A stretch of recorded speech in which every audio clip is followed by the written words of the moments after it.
Hello Armies, j'espère que vous allez bien. Je tenais juste à vous faire un petit message en début de vidéo pour m'excuser pour la qualité de ma voix. Malheureusement, j'ai pris un petit peu froid ces derniers jours, donc du coup j'ai un peu la voix cassée. J'espère quand même que la vidéo sera agréable pour vous à regarder. Merci d'être toujours aussi nombreux à suivre les news et c'est parti pour la vidéo d'aujourd'hui. Hello Armies, on se retrouve pour cette nouvelle année qui promet encore d'être pleine de surprises. Et le moins qu'on puisse dire, c'est que ce mois de janvier a été chargé en annonces et en découvertes. Alors revenons ensemble sur ces premières semaines de 2020. C'est parti!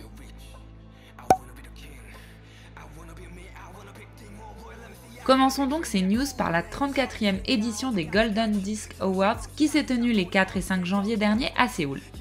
Il s'agit d'une des plus grosses cérémonies de l'année, toujours étalée sur 2 jours. Les BTS étaient présents le deuxième jour de la cérémonie à cause de leur emploi du temps chargé, mais ça ne les a pas empêchés d'être les artistes les plus récompensés des awards. Ils ont au total remporté 6 prix, à savoir le Best Digital Song Bonsang, le Digital Daesang, le Fan Choice K-Pop Star, le TikTok Choice Awards, le Best Album Bonsang et le Daesang de l'album de l'année. Ils se sont également produits sur scène en interprétant les titres Boy With Love, School Love Affair, Dimple, Microcosmos et Dionysos. On l'attendait avec impatience, cela faisait presque un an, mais ça y est, les BTS ont annoncé leur comeback avec l'album Map of the Soul 7. C'est le 7 janvier que l'annonce a été publiée alors que personne ne s'y attendait et le moins qu'on puisse dire, c'est que le groupe s'est bien joué de nous. Alors qu'on attendait tous un album intitulé Shadow ou même Ego, c'est le chiffre 7 qui est sorti. 7 comme le nombre d'années depuis leur début et comme le nombre de nos membres préférés. Rien de plus simple au final. Le planning annoncé nous a tous surpris puisque la promotion de l'album a démarré plus d'un mois avant sa sortie.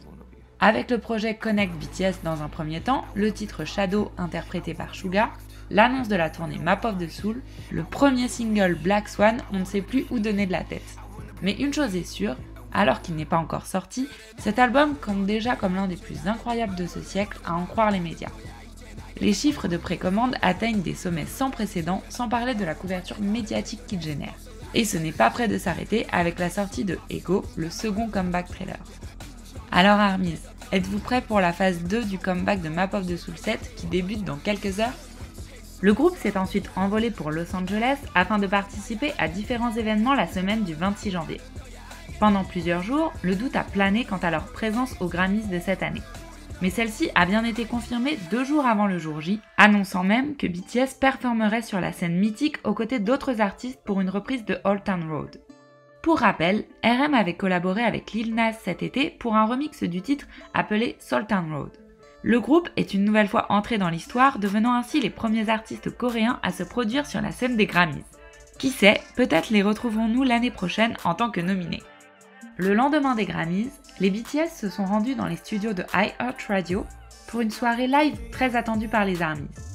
Ils ont bien sûr discuté du nouvel album, de leurs différents projets et notamment de leur collaboration à venir avec l'artiste Love, qui leur a d'ailleurs rendu une petite visite sur le plateau. Enfin, pour terminer leur séjour à Los Angeles, le groupe a participé au Late Late Show, une émission tenue par James Corden et qui est très appréciée aux États-Unis.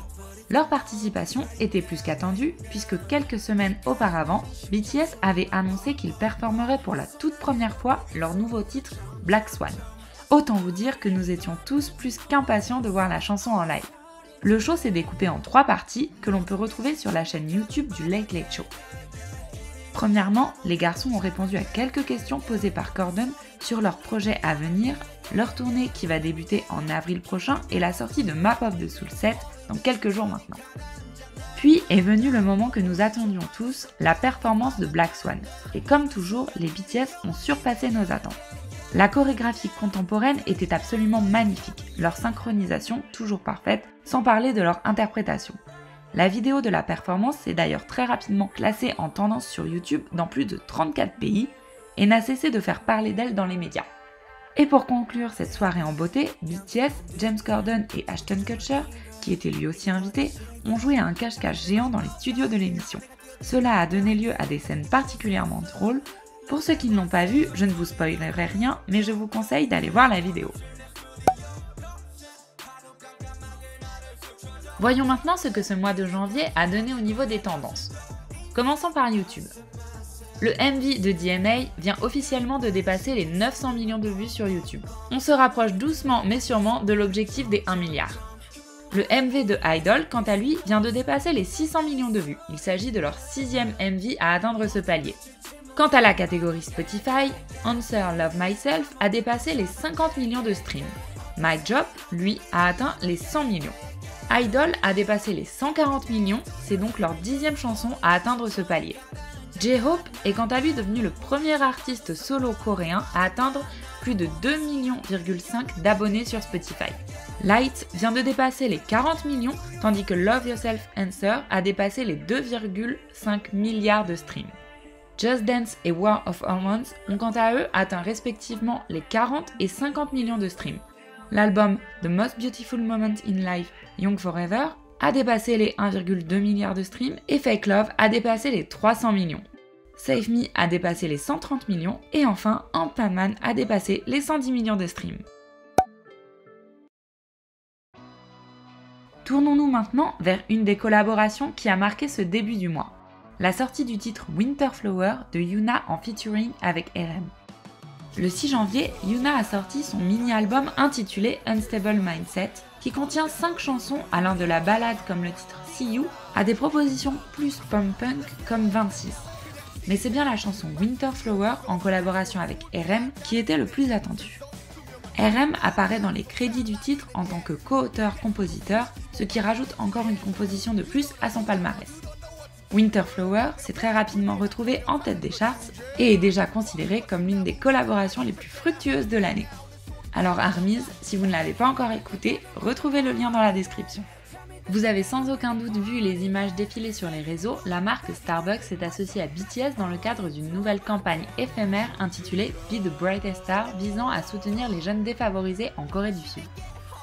La chaîne de café offre une collection limitée de produits alimentaires, de boissons et de marchandises qui est disponible dans les magasins Starbucks en Corée depuis le 21 janvier jusqu'au 6 février, en plus de diffuser la chanson Make It Right et leur album Map of the Soul Persona. Dans un communiqué, Starbucks a expliqué que le choix de BTS comme ambassadeur de la campagne était dû au fait que les garçons soient connus pour leur soutien positif pour les jeunes en Corée et dans le monde entier. Les différents produits de la campagne ont été designés dans les couleurs pourpres qui sont censées rappeler un ciel étoilé. La boisson vedette de la campagne est le Blooming Purple vin chaud qui est disponible à la fois chaud et glacé. Les friandises sucrées incluent quant à elles le macaron Blueberry Star, le Purple Berry Cheesecake et le Purple Star Cupcake. De quoi satisfaire toutes les envies des armes. Pour les marchandises proposées, on retrouve également des tasses et de la verrerie, ainsi que des pochettes pour tablettes, ordinateurs portables et porte-clés.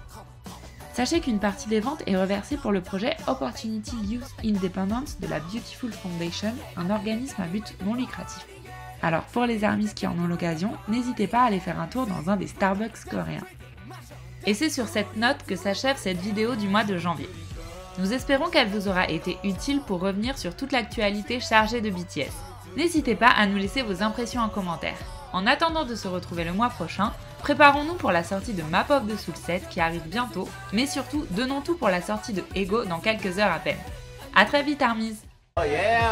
Merci beaucoup.